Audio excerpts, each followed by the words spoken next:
Hello, this is Jason Chrsitoff. This is podcast 3. It is March 21st, Saturday, 2020.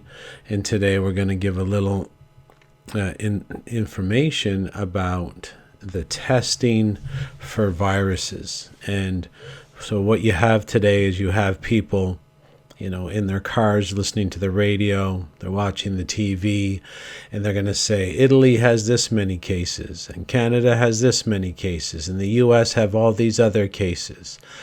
And we've explained in podcast 1 that most people are well aware. They have a secondary part of the brain called the subconscious mind, and they're aware that what the person is saying is a lie. And this all goes on behind the scenes in the subconscious. So the person knows that the government is lying to them, and the government always lies to them. And the subconscious keeps this on the back burner because to admit it would jeopardize the safety of the person. And that's what the job of the subconscious mind is. It's a safety protection mechanism.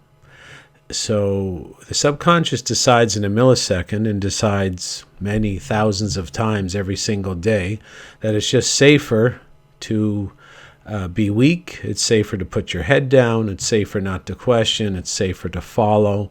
It's safer to comply. And these are primarily child-based adaptations to life that today, unfortunately, most adults have carried along with them.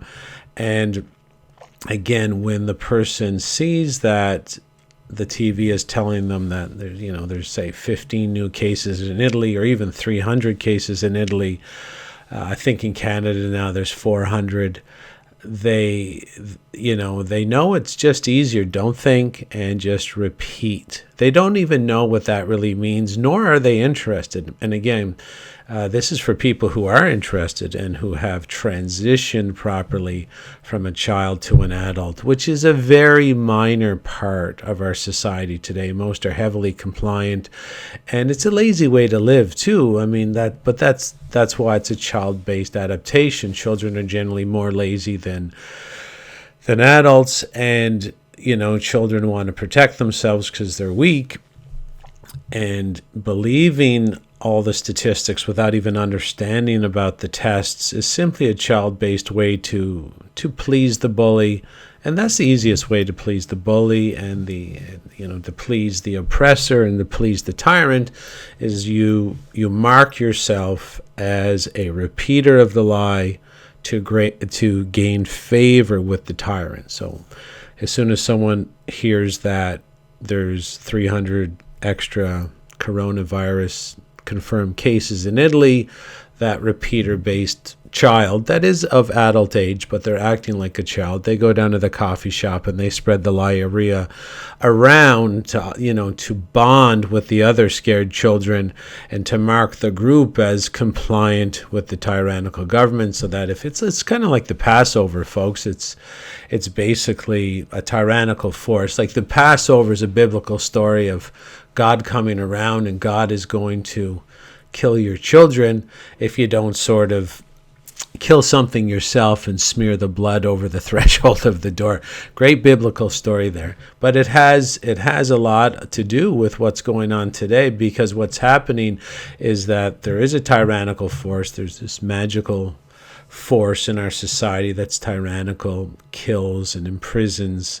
And the easiest way to have it pass by your door is to repeat the lies of the known liars on the TV, and then the government gives you a bow, you give the government a bow, and then it's on to check the next house to see if they're brave enough to stand up to the tyrant. And if you look out today, out in the world today, folks, you're going to see a lot of adults of adult age. Sure, their driver's license says that they're adults, but if you look at the way they behave, they cave to the bully in the schoolyard every single day, giving up their money to the bully, giving up their lunch money willingly, and then spinning some sort of altruistic story about how they're the ultimate perfect citizen when they're nothing but they're a scared baby sucking their thumb in the corner.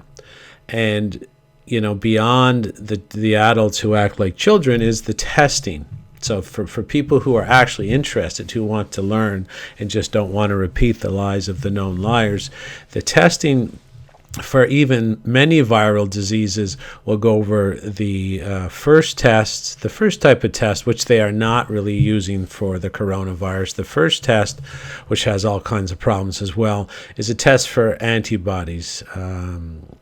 And that test will take a bit of your blood and see if you have antibodies to the particular disease. Now, that should be your first red flag, because if you test for antibodies, like if you go to the vaccine clinic instead of the virus testing clinic, which are probably different floors on the hospital, if you were to go to the vaccine clinic, if you have antibodies, if you test for antibodies, it's supposed to mean you're immune. So at the vaccine clinic, you look at the walls, you listen to the doctors, which is just, a paid repeater with a compliance certificate. You listen to the nurses, and they're great people, but they don't really understand what's really going on here. If you listen to the people at the vaccine clinic, they're telling you they're vaccinating you so you can produce antibodies, and then once you produce antibodies, you're immune. You go downstairs to another floor in the hospital where they're testing you for viral infection, and then all of a sudden, in a big magic show that no one seems to be interested in investigating, is somehow when you test for antibodies in the viral clinic, you're sick and that you're infected. It's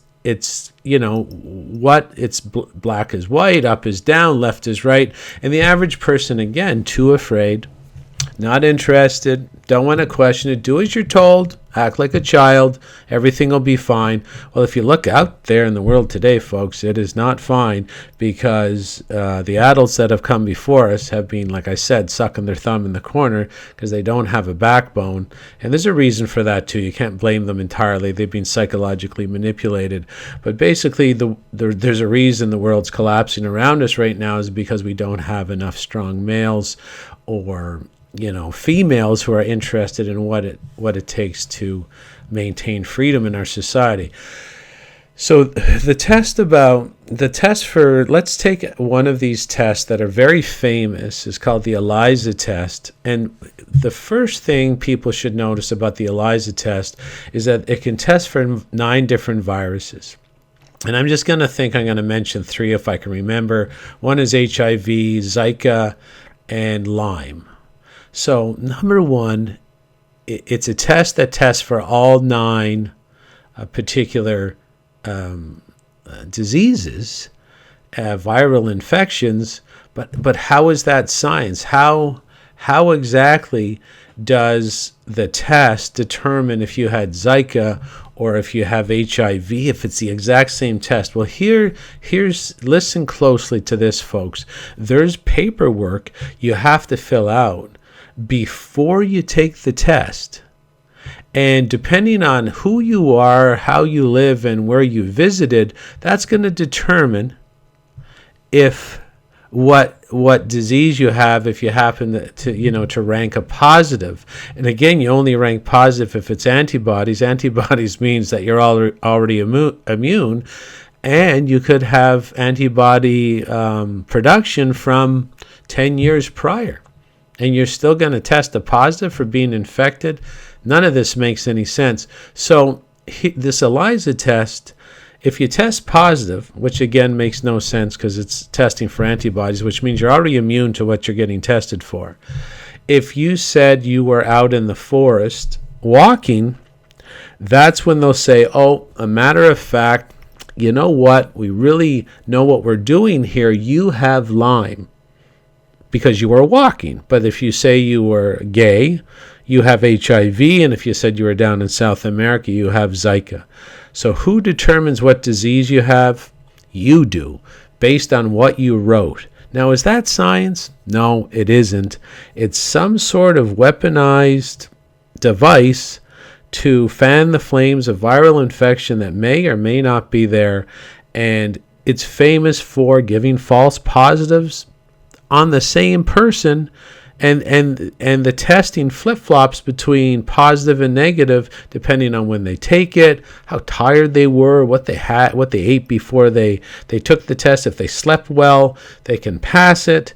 And then if they were out drinking the night before, they fail it. It doesn't test for anything that has to do for viral infection. And what's even more bizarre, folks, is that the viral theory of disease causation is simply a theory. And many scientists and doctors, and I'm going to put one particular doctor in the show notes, Dr. John Bergman, and he's going to explain that there's much historical literature that's hidden from the public to indicate that the viruses are simply there to clean, to detox the body, and although they are on the site of the sick person's tissues or damaged tissue or poisoned tissue, they're actually there as the cleanup crew. And sure, you can take pictures of them. You can take pictures of these viruses with an electron microscope as simply as you can take pictures of fire trucks putting out every fire in your community. But it doesn't mean the fire truck started the fire, and it certainly doesn't mean the viruses were the things that made you sick. So again, it's a lie-based sandwich that most people can't even really put their mouth around. And the problem with lies in our society is that when you get one lie, you have to fortify it with a whole bunch of other lies. And I think it was about 150 or 200 years ago, there was a battle between two French scientists about who's going to take the world spotlight regarding their theory on what causes disease. And one guy, Antoine Beauchamp, said that disease happens in the body naturally when your nutrition is low, and if your nutrition's high, you're not going to get sick. And Louis Pasteur said, well, humans are weak and they're open for attack, and that makes them more scared, and the virus can come down and attack you out of nowhere, and it doesn't matter what you eat. You could eat donuts or cauliflower, you're still going to get sick. And then of course the world governments had to pick between two philosophies of disease causation. One philosophy was the people are in control, which means the people are powerful, and they learn that what they do affects their destiny. Or they're going to pick the scientist that says the public are weak, they're a sitting duck, they need to be protected, and here comes the health system coming in like a knight in shining armor with their bottles and needles of poison to save the day. So what do you think the corrupt government of the time, which is the same corrupt government of today, what do you think they picked? Of course, they picked the disempowering philosophy, medical philosophy, that, you know what, there's an invisible enemy out there, and it's only us that can save you, and you got to give all your power to us, or we won't save you, or we can't save you, and you're too weak to save yourself. So you can connect the dots from there, folks. Then we go on to the other testing modality, which is the primary testing modality for the coronavirus. Is called PCR, polymerase chain reaction test. And this one is just as faulty as any other tests for viruses, as it doesn't test for specific viruses. It tests for... And have you noticed that these two tests, like this test, the PCR test, it tests for a chain, they're called chain nucleotides. So just picture a whole bunch of marbles on a string, and the average virus has 30,000 marbles on the string, and each marble is called a nucleotide. And the PCR test basically grabs 100 nucleotides out of the chain of 30,000 and then causes it to replicate very ferociously and in an accelerated manner, to the point where you can test, or you sort of can identify in this mass quantity what the 100 nucleotide chain is. And 100 nucleotides equals, I think, 2 strands of DNA. And so it's like, trying to find a DNA match. But the thing about 100 nucleotides, it's really not that long enough in a virus of 30 nucleotides to really get a firm idea which category or which virus it's from. And it's basically just like a guessing game, because there's other viruses that have the same 100 nucleotide sequence in the virus library. And here's the most odd part. There's like trillions of viruses. That's I might as well put that link in the show notes too.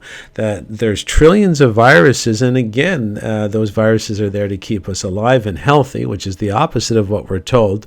You can connect the dots from there, and they only have a virus library of sequenced nucleotides that are 5,000 viruses inside that data bank.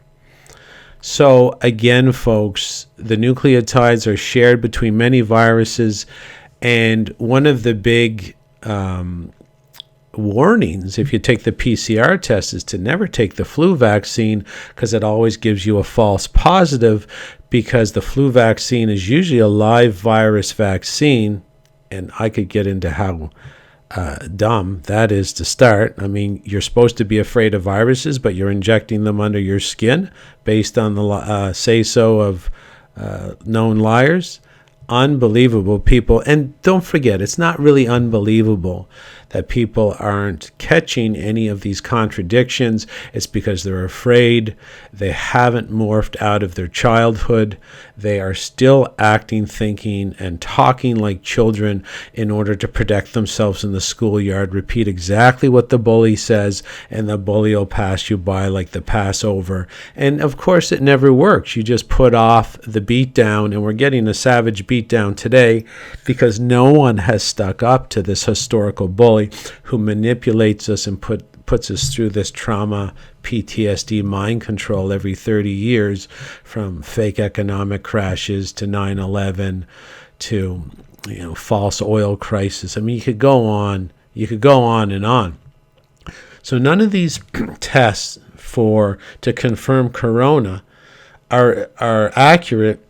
And even though they're not accurate, most of the confirmation that would, cue the media to say there's 300 more cases in Italy or 20 more cases in Canada, they're simply confirming that through respiratory x-ray.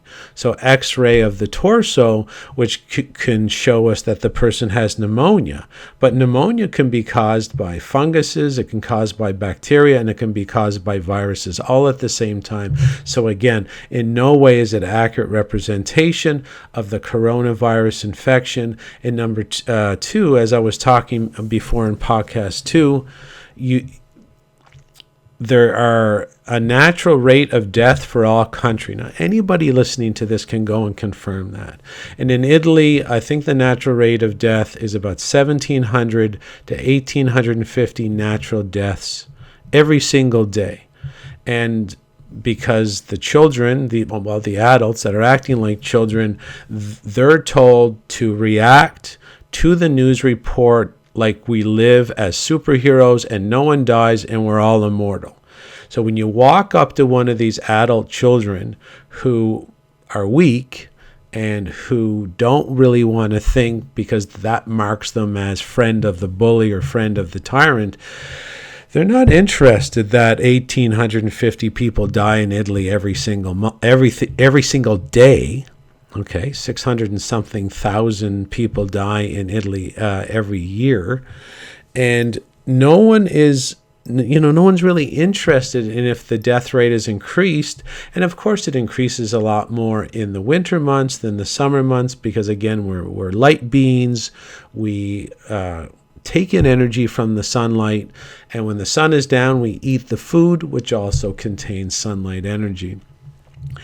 These are the things people generally aren't aware of. And again, it's really no fault of their own if they really haven't developed into their full adulthood, inside their full adult power, and live at their full adult center, because it's simply easier to wave your hands like a rabid chicken, beat those wings, and really act terrified, because that the child knows that mimicking what the bully wants is how you gain favor and score points with the bully. So if you go out to in the world today, that's what you're going to be seeing. You're not going to be seeing anybody really interested that the tests are very inaccurate, and they're not even really applying those tests. They're just basically anybody that comes in to the hospital during this epidemic declaration are instantly diagnosed as having the coronavirus, even if there's no testing done. And of course, because of the epidemic, they're trying to put everybody on respirators, whether they need them or not. Everybody's dressed in a hazmat suit. And then, of course, the coronavirus victims are, which they're not, they're just regular people who are sick.